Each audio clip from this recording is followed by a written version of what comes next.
السلام علیکم محترم سامعین، کیا حال ہے؟ امید کرتا ہوں آپ سب ٹھیک ہوں گے۔ میں ہوں اسلم مدنی، آپ دیکھ رہے ہیں میرا یوٹیوب چینل دین اسلام۔ سامعین، آج کی ویڈیو میں ہم استغفر اللہ کے فضیلت کو بیان کریں گے۔ امام احمد بن حنبل رحمۃ اللہ تعالی علیہ کا ایک خوبصورت واقعہ اس پر ایک بیان کیا جاتا ہے کہ امام احمد بن حنبل رحمۃ اللہ تعالی علیہ ذکر کرتے ہیں کہ میں ایک دفعہ کسی سفر پر روانہ ہوا۔ راستے میں مغرب کی نماز کا وقت ہوا، اندھیرا ہو گیا۔ میں نے اس علاقے کی جامع مسجد میں نے مغرب کی نماز ادا کی۔ نماز ادا کرنے کے بعد میں اسی مسجد میں بیٹھا رہا۔ عشاء کی نماز ادا جب کر لی تو میرا یہ ارادہ بنا کہ سردیوں کی سخت رات ہے، اندھیرا بھی ہے، میں اپنی منزل تک نہیں پہنچ سکوں گا، بھٹک جاؤں گا، لہٰذا میں اسی مسجد میں آرام کرتا ہوں۔ میں وہیں بیٹھا رہا حتیٰ کہ سارے نمازی اپنے گھروں کی طرف چلے گئے۔ میں اور اس مسجد کا مؤذن ہم مسجد میں اکیلے رہ گئے۔ مؤذن نے مجھے کہا کہ میں کھانا کھانے جا رہا ہوں، آپ بھی جلدی فارغ ہو کے آپ بھی باہر جائیں، میں نے پھر تالا لگانا ہوگا۔ میں نے اس مؤذن سے کہا کہ میں دور سے آیا ہوا مسافر ہوں اور میری کچھ مجبوریاں ہیں، سخت سردی کی رات ہے، میں کہیں جا رہا تھا لیکن میں اب سفر نہیں کر سکوں گا، اس لیے میں اس مسجد میں رہنا چاہوں گا۔ اس مؤذن نے کہا کہ اس مسجد میں کسی کو بھی رہنے کی اجازت نہیں ہے، لہٰذا میں گھر جا رہا ہوں، کھانا کھا کے واپسی آؤں گا، میں نے مسجد کو تالا لگانا ہوگا، آپ کو جہاں جانا ہے آپ چلے جائیں۔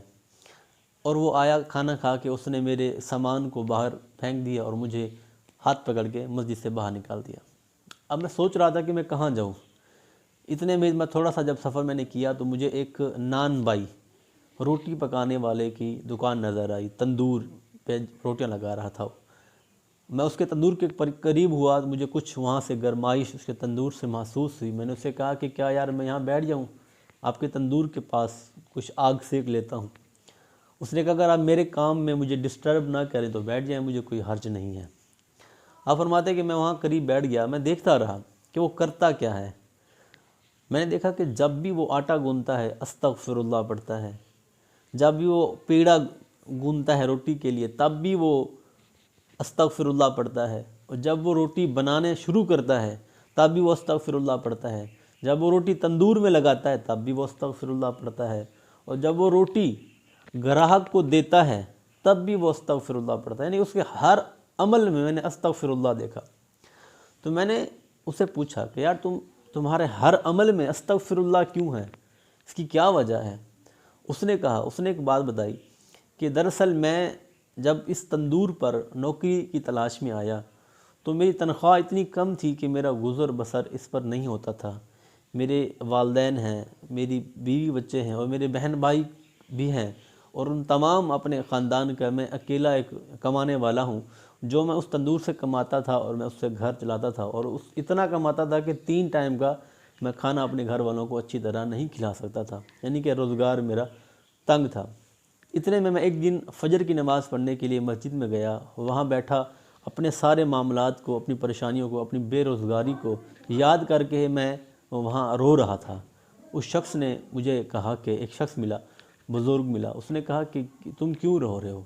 میں نے اس کو بتایا کہ میری کچھ پریشانیاں ہیں، میرے کچھ مسائل ہیں، ان مسائل کو یاد کر کے میں رو رہا ہوں۔ اس بزرگ نے مجھے کہا کہ میں تمہیں ایک وظیفہ بتاتا ہوں، وہ وظیفہ تم کرتے رہو گے، جب تک تم وہ وظیفہ کرتے رہو گے تمہیں کسی قسم کی پریشانی کا سامنا نہیں کرنا پڑے گا۔ اس نے مجھے وظیفہ بتایا، اس بزرگ نے کہا کہ ہر ٹائم اٹھتے بیٹھتے استغفر اللہ پڑھتے رہا کرو، انشاءاللہ اس استغفار کی برکت سے تمہارے سارے مسائل حل ہو جائیں گے۔ وہ نان بھی کہتا ہے کہ اس وقت سے میں نے استغفر اللہ پڑھنا شروع کر دیا، اور الحمدللہ وہ تندور پر میں ملازم تھا، اسی تندور کا آج میں مالک ہوں۔ اللہ تعالیٰ نے اس ورد کی برکت سے، اس وظیفے کی برکت سے اس تندور کا مجھے میرے مالک نے مالک بنا دیا۔ میں نے جتنی بھی میری خواہشات تھیں، میری دعائیں تھیں، اللہ نے ساری قبول فرما دی، لیکن سوائے میری ایک دعا کے ساری دعائیں قبول ہوگی، ایک دعا ابھی تک قبول نہیں ہو رہی۔ آپ حیران ہوئے کہ وہ کون سی دعا ہے جو ابھی تک تمہاری قبول نہیں ہوگی، وہ کیسی دعا ہے؟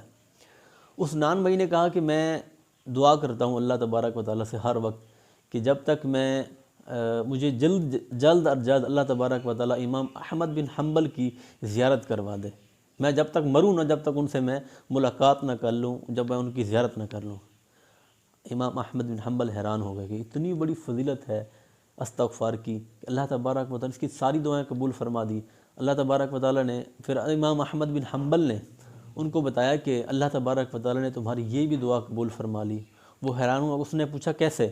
آپ نے فرمایا کہ میں ہی امام احمد بن حنبل ہوں، اللہ تبارک و تعالیٰ نے تمہاری یہ بھی دعا قبول فرمائی۔ اور کس طرح قبول فرمائی؟ میں نے سفر پر جانا تھا، میں نہیں جا سکا، میں نے مغرب کی نماز پڑھی، عشاء کی نماز پڑھی، میں نے اس مسجد میں رات گزارنا چاہا، لیکن اس مسجد کے مؤذن نے مجھے دھکے مار کے نکال دیا۔ کیوں؟ کیونکہ استغفار کی برکت سے تمہاری یہ دعا قبول ہونی تھی، اللہ تبارک و تعالیٰ نے میری ملاقات تم سے کرانی تھی۔ اس سے سامعین ہم کو کیا درس ملتا ہے؟ اس سے مجھے اور آپ کو یہ درس سیکھنے کو ملتا ہے کہ استغفار میں اتنی پاور ہے، اتنی طاقت ہے۔ جب بھی ہمیں کسی پریشانی میں مبتلا ہو جائیں، کاروبار کا لاس ہو، کسی بھی گھر میں کوئی آفت پریشانی آ جائے، ہمیں استغفار کی کثرت کرنی چاہیے۔ انشاءاللہ اس استغفار کی برکت سے اللہ تبارک و تعالیٰ ہمارے بھی مسائل کو حل فرمائے گا۔ امید کرتا ہوں یہ ویڈیو آپ کو اچھی لگی ہوگی۔ اگر اچھی لگی ہے تو لائک کر دیجیے گا، میرے چینل پر نیو ہیں تو چینل کو ضرور سبسکرائب کیجیے گا۔ ملیں گے نیکسٹ ویڈیو میں، تب تک کے لیے مجھے اجازت دیجیے۔